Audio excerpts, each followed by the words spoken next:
አልኬሚስት ደራሲ ፓውሎ ኮኤልሆ ትርጉም አድማሳዊ ትግራይ ተራኺት አድሓነት ገብረ እግዚአብሔር ዘ አልኬሚስት ንጽባሒቱ ንግሆ ኣብ መላእ ኣልፋዮም ኣብ መንጎ እዋም ተምሪ 2,000 ዕጡቓት ተበተኑ። ፀሓይ ቅድሚ ምምረራ 500 ዝኾኑ ናይ ዓሌት ኣወዳት ናብቲ በሪኽ ቦታ ወፂኦም ተራእዩ። እቶም ፈረሰኛታት ሰራዊት ካብ ሰሜን ንድሕሪት ናብቲ መንደር ኣተዉ። ጉዕዞኦም ሰላማዊ ጉዕዞ ይመስል ነይሩ። ነገር ግን ኩሎም ኣብ ትሕቲ ክዳውንቶም ዝሓብእዎ ኣፅዋር ዝሓዙ እዮም። ናብቲ ኣብ ማእኸል ኣልፋዮም ዝነበረ ጻዕዳ ድኳን ምስ በጽሑ ወራድታቶምን ጠበንጅኦምን እመዘዙ። ነቲ ባዶ ዝነበረ ድኳን እውን ኣትቅርዎ። ነበርቲ እቲ ልሙዕ ቦታ ዝኾነ ኦኣሲስ ብወገኖም ነቶም ካብ በረኻ ዝመፁ ፈረሰኛታት ከበብዎም። ኣብ ውሽጢ ፍርቂ ሰዓት ድማ ካብቶም ወረርቲ ሓደ ጥራሕ ተሪፉ ኩሎም ሞቱ። እቶም ህፃናት ኣብ ካሊእ ወገን ናይቲ እዋም ተምሪ ተዓቂቦም ስለ ዝነበሩ ብዛዕባ እቲ ዝተፈፀመ ጉዳይ ዝረኣይዎ ነገር የለን። እተን ኣንስቲ እውን ንድሕንነት ሰብኡተን እናጸለያ ኣብ ድኳናተን ተሪፈን ስለ ዝነበራ ነቲ ውግእ ኣይረኣይኦን። በዚ ድማ እቶም ኣብ መሬት ወዲቖም ዝነበሩ ሬሳታት እንተዘይህልው መንደር ኦኣሲስ ንቡር መዓልቲ ተሕልፍ ዘላ መሲሉ ምተራእየ ነይሩ። ካብቶም ንወራር ዝመፁ ዓሌት ብሂወት ዝተረፈ ኣዛዚ ኣባር ሰራዊት ጥራሕ እዩ። ድሕሪ ቀትሪ ድማ ናብቶም መራሕቲ ዓሌት ቀረበ። ንሳቶም ድማ ስለምንታይ ነቲ ዝጸንሐ ልምዲ ከም ዘፍረሶ ሓተትዎ። እቲ ኣዛዚ ሰራዊት ብሰንኪ ናይ ብዙሕ መዓልታት ውግእ ደኺምዎም ጠምዮምን ጸሚኦምን ስለ ዝነበሩ ናብቲ ዝቕጽል ዝነበረ ውግእ ክምለሱ ምእንታን ነታ መንደር ክሕዝዋ ከም ዝወሰኑ ተዛረበ። እቲ መራሒ ዓሌት ነቶም ደቂ ዓሌት ከም ዝደንገጸሎም ዋላ ተፈለጠ።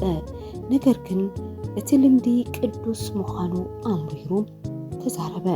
በዚ ድማ እቲ ኣዛዚ ፍርዲ ሞት እውን ፈረደሉ። ብሴፍ ወይ ብጥይት ካብ ዝቕተል ኣብ ሓደ ዝነቐጸ ኦም ተምሪ ተሰቐለ። ሬስኡ ድማ በቲ ናይ በረኻ ንፋስ ክናወጽ ተሰምዐ። ድሕሪዚ እቲ መራሒ ዓሌት ንሳንቲያጎ ፀዊዑ 50 ቅርሺ ወርቂ ሃቦ። ብዛዕባ ሓንቲ ዮሴፍ ናይ ግብፂ ደጊሙ እውን ነገሮ። ኣስዒቡ ኣማኻሪ ኦኣሲስ ክኸውን ሓተቶ። ፀሓይ ምስ ዓረበት እተን ቀዳሞት ከዋኽብቲ ክረኣያ ምስ ጀመራ ሳንቲያጎ ናብ ሰሜን ገጽ ክጓዓዝ ጀመረ። ኣብ መወዳእታ ሓንቲ ቤና ዝኾነት ድኳን ረኣየ። ብዛዕባ እቲ ቦታ ሓተተ። በቲ ጥቓኣ ዝሓልፉ ዝነበሩ ኣዕራብ ድማ እቲ ቦታ ጂንያውያን ዝነብሩሉ ምዃኑ ነገርዎ። ሳንቲያጎ እውን ኮፍ ኢሉ ነቲ ኣልኬሚስት ክጽበ መረጸ። ወርሒ ናብ ላዕሊ ክሳብ እትድይብ እቲ ኣልኬሚስት ኣብ ፈረሱ ተወጢሑ ናብቲ ቦታ ክመጽእ ኣይከኣለን። ድሓር ግን ነቶም ክልተ ዝሞቱ ጭፍራታት ኣብ መንኮቡ ተሸኪሙ ደበኽ በለ። ኣብ ዘለኹ በለ ሳንቲያጎ። ኣብዚ ክትህሉ ኣይምተገብአካን ነይሩ። ካብዚ መንደር ወፂኻ ንምንታይ ናብ ፒራሚድ ግብፂ ዘይከድካ ኢሉ መለሰሉ እቲ ኣልኬሚስት። ወይስ እቲ ውልቃዊ ጽሑፍተኻ እዩ ናብዚ ዘምፀአካ ክብል እውን ሓተቶ። ኣብ መንጎ ዓሌታት ብዘሎ ውግእ ነቲ በረኻ ምቁራጽ ኣይከኣለን። ስለዚ ድማ ኣብ መንጎ ዓሌታት ብዘሎ ውግእ ነቲ በረኻ ምቁራጽ ኣይከኣልኩን። ስለዚ ድማ ናብዚ መጽ እቲ ኣልኬሚስት ካብ ፈረሱ ወረደ። ንሳንቲያጎ ምስኡ ናብቲ ድኳን ከኣቱ ብምልክት ነገሮ። ድኳን እቲ ኣልኬሚስት ከምቶም ኣብቲ ኦኣሲስ ዝነበሩ ብዙሓት ድኳናት ዝመስል ድኳን እምበር ዝተፈለየ ነበረን።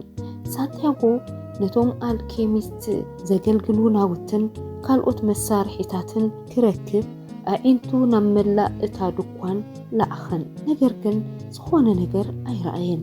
ኣብኡ ዝነበሩ ገለ ተደራሪቦም ዝነበሩ መጽሓፍቲ ንእሽተይ መብሰሊ እቶን ከምኡውን ሚስጥራዊ ቅርጽታት ዘለዎም ምንጻፋት ጥራሕ ክርኢ ከኣለ። ኮፈል ገለ ዝስተ ክንሰትሞ ነዞም ጭልፍታት ክንበልዖም ኢና በለ እቲ አልኬሚስት። ሳንቲያጎ እቶም ጭልፍታት ትማሊ ዝረአዮም ጭልፍታት ምዃኖምን ዘይምዃኖምን ተጠራጠረ። እንተኾነ ግን ምንም ኣይተዛረበን። እቲ አልኬሚስት ሓዊ ኣቦደ ነዊሕ ከይጸንሐ ድማ ጥዑም መዓዛ ነታ ድኳን መልኣ። እቲ ሽታ ካብቲ ናይ ሽሻ መዓዛ ንላዕሊ ዝመቀረ ነበረ። ስለምንታይ ክትርእየኒ ደሊኻ ኢሉ ሓተቶ ሳንቲያጎ። ብምኽንያት እቶም ምልክታት እዩ ኢሉ መለሰሉ እቲ አልኬሚስት። እቲ ንፋስ ክትመጽእ ምዃንካ ሓገዝ ከም ዘድልየካን ነጊርኒ ነይሩ። እቲ ንፋስ ዝተዛረበሉ ብዛዕባ ኣይኮነን፣ ብዛዕባ እቲ ኻሊእ ወጻእተኛ እቲ እንግሊዛዊ እዩ። ንሱ እዩ ንዓኻ ዝደልየካ ዘሎ። ንሱ መጀመርታ ከዓሞም ዘለዎ ካልኦት ነገራት ኣለዎ። ኣብ ቁኑዕ መስመር እውን ኣሎ። ነቲ በረኻ ንክረድኦ ጻዕሪ ከካይድ ጀሚሩ ኣሎ። ብዛዕባይክ እንታይ ተሓስብ? ሓደ ሰብ ብሓቂ ሓደ ነገር ክረክብ ድሌት ምስ ዝሓድሮ መላእ ኣድማስ እቲ ሰብ ሕልሙ ክውን ምእንታን ክኾነሉ ንምሕጋዝ ይመሳጠሩ እዮም በለ እቲ አልኬሚስት ነቲ ናይ ሽማግለ ንጉስ ቃላት እናደገመ። ሳንቲያጎ እውን ተረድኦ ካልእ ሰብ ናብቲ ውልቃዊ ጽሑፍትኡ ክበጽሕ ክሕግዞ ዝተበገሰ ሰብ ከም ዘሎ ፈለጠ። ስለዚ መምርሒ ክትበኒ ኢኻ ማለት እዩ። ከምኡ ይኮነን ዛጊድ ክትፈልጦ ዘለካ ኩሉ ትፈልጥ ኢኻ። ኣነ ናብቲ ስውር ሃፍቲ ዝወስድ ኣንፈቴ ከመላኽተካ። ግን እኮ ናይ ዓሌታት ውግ ኣሎ ኢሉ ሳንቲያጎ ከም በሓድሽ ኣዘኻኸረ። ኣብቲ በረኻ እንታይ ይፍጸም ከም ዘሎ ፈልጥ እየ።